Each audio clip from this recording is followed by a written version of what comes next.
flop. Ika nga natin, hindi kumita. Although maraming nanood ng shooting kagabi, yung nangyari dyan sa Senado, nagkabarilan, akala shooting, maraming nanood ng telebisyon halos sa buong mundo. Dito nga sa Toronto, sa Canada, maraming tumutok dyan. Pero walang naniwala na nagkaroon talaga ng barilan dyan. At biruin nyo, naka-script. Sino ang kumukumpas? Ibig sabihin, sino ang director nung nasabing putukan na yon? Mena Marel, ang problema, hindi nila alam. May nasaan yung bala at isang klaseng putok ng baril lang ang naririnig. Ako sanay ako sa putok nung araw pa. Nung pinapakinggan ko ilang beses kong pinakinggan yan. Isang tunog lang ng baril. Pak, pak, pak, pak, pak. Hinto. Mamaya, pak, pak, pak, pak. Hinto. Isang klaseng tunog. Magandang umaga po, Pilipinas. At magandang gabi, Canada. Ito po ang inyong katropa pips, Mondatol. Datol order. Bukas pa sana ako bibigay ng komento, hindi ko lang matiwis. Sapagkat nasosora ako. Nakakaasar. Ika nga sa amin sa NBC, nakakasora. Magandang umaga sa lahat ng aking katropa pips na senior citizen at mga PWDs. Ayan, pakinggan natin ang ibang sinabi ng aking mga katropa rito sa Canada. Ang daming nagkausap ko sa text at saka sa messages, ika nga. Ano daw ang palagay ko? Kako, hindi ako mapalagay. Very untiming ka ako nung ginawa na yun matindi. Saan ka naman nakakita? Maagang pinauwi daw ang mga empleyado ng Senado. Ang mga senador, nag-uwian na. At ang nakakasora pa dyan, ika nga na mensahe, nakakasora, nakakaasar, nakakagigil. Yung ginawang pagharang sa sasakyan ng Tito Sen Soto, ika nga paglabas sa Senado. Kinaldabog doon ng mga DDS o supporter, mga bato supporter.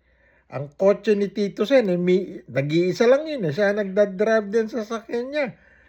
Anong klaseng mga nagbabantay na PNP yun?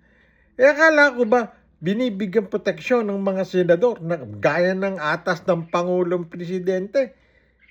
Anak ng dragon. Buti alam nangyari kay Tito Sen. Kinudita na nga ang pagkapapangulo niya, Presidente ng Senate. Titirahin nyo pa. Ika nga natin. Any rate, balikan natin yung nangyaring putukan. Saan ka nakakita nun? Very timely, ika nga, para pag-usapan yung mga senador. Ang natira lang dun sa senador, yung bagong majority. Saan ka nakakita?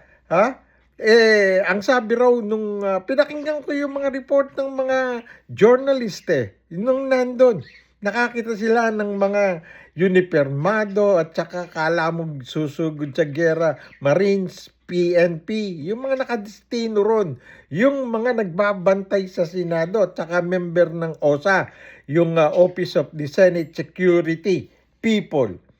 At ang tanongin ni Mesmogot, may aarestuhin sila. Sino aarestuhin mo? Wala naman tao na ron.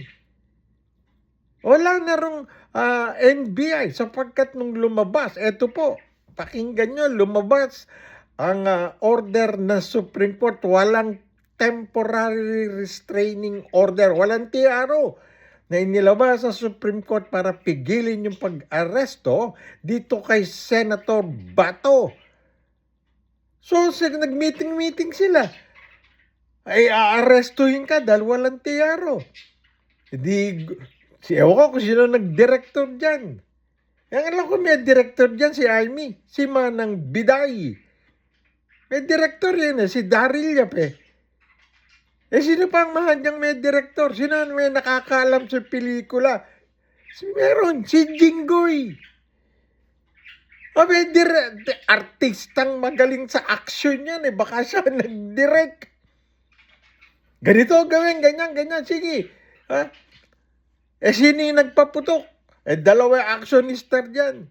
Jinggoy nga at saka itong si Robin Padilla na binubuli naman itong asawa ni Sharon na paborito ko. Saan ka nakakita? Nakatapat si Robin, hindi parunong pabuli yun. Pangilinan yan, si Kiko yan.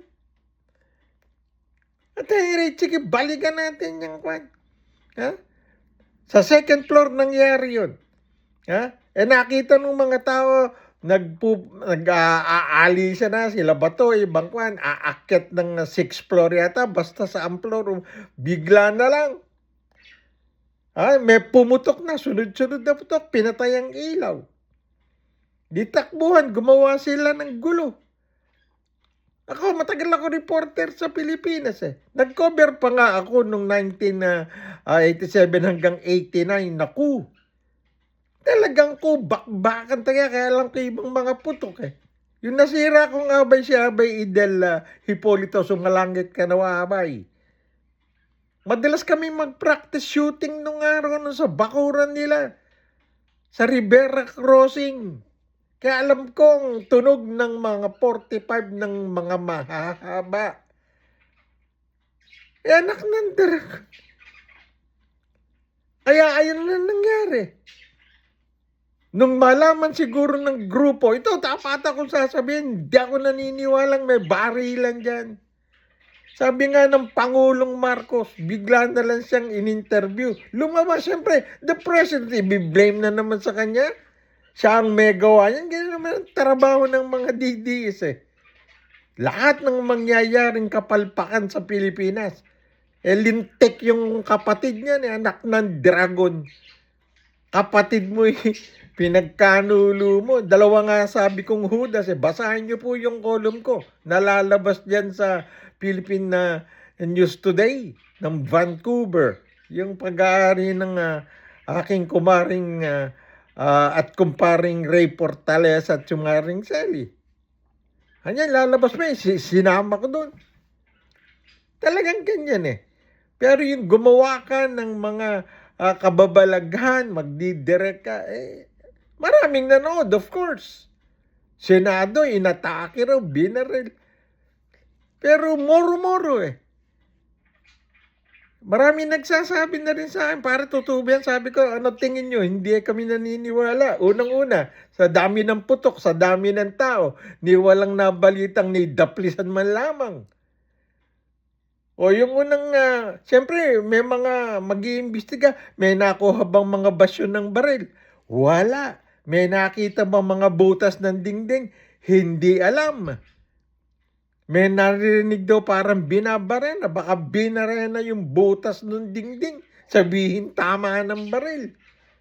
Madali namang malalaman yan Inuso ko lang ng aking paring gas sa Abel gas Pag inimbestigahan yan,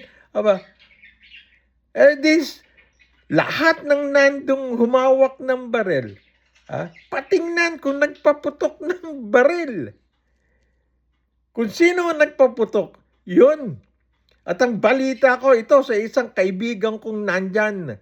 Marami kong kaibigan, mga kabats na reporter, meron pa dyan ang kanilang pinag-uusapan, isa raw bodyguard ng actionista ang unang nagpaputok ng baril.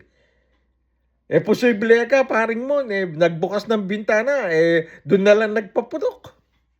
Bang, bang, bang, alam, tatamaan talaga. Tamaan nyo, ibon. Anyways, mas kapanay-paniwalay sinabi ni President ni PBBM, nga, walang hindi gawa ng gobyerno yun.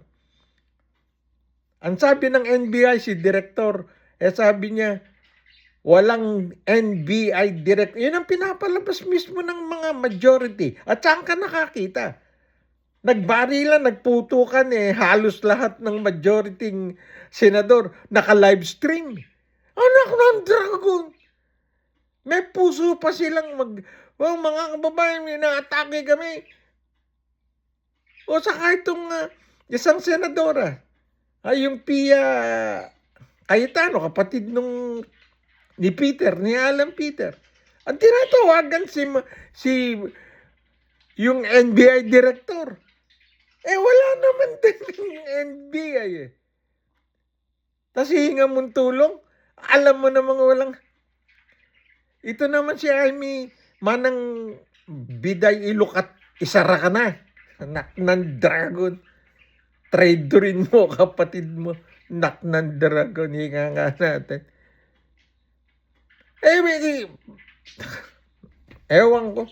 Imbis na, bakit nila ginagawa yan?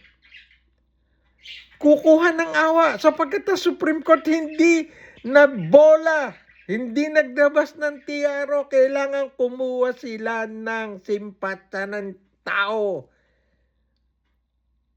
Balak patayin, hindi papatayin si Bato. Kailangan sumurrender siyang madala siya sa dihig, harapin niya yung kaso. Yan ang makasasagot dyan. Tapos dumating pa doon na nga yung articles of impeachment ni Sara Duterte. Doon na nagkakatalo. 4:30 lumabas na yung order na Supreme Court na walang tiyaro. Tapos 7 na mag-alas 8 nagkaputukan. Alapang sandali lang nag-live stream na to yung mga senador. Pati si Cayetano.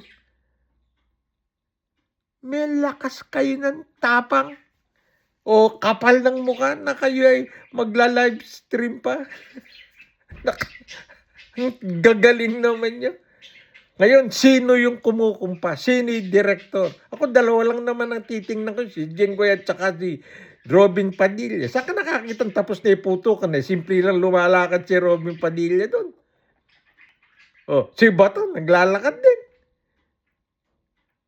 Well, iimbestigahan niya. Nag-order na si Presidente, ang Senado at saka ang PNP mag-iimbestiga. Tingnan po natin. Unang tatanong ko na doon, may nakuha bang basyo? May mga niwala nga na daplisan eh. Sa dami ng tao na yun, sa dami ng puto, kung talaga may enkwentro, may tatamaan. Tama si si Trillanes. Kung nagkaputukan, may tatamaan, may babagsak. Maraming bumagsak, nagdapaan.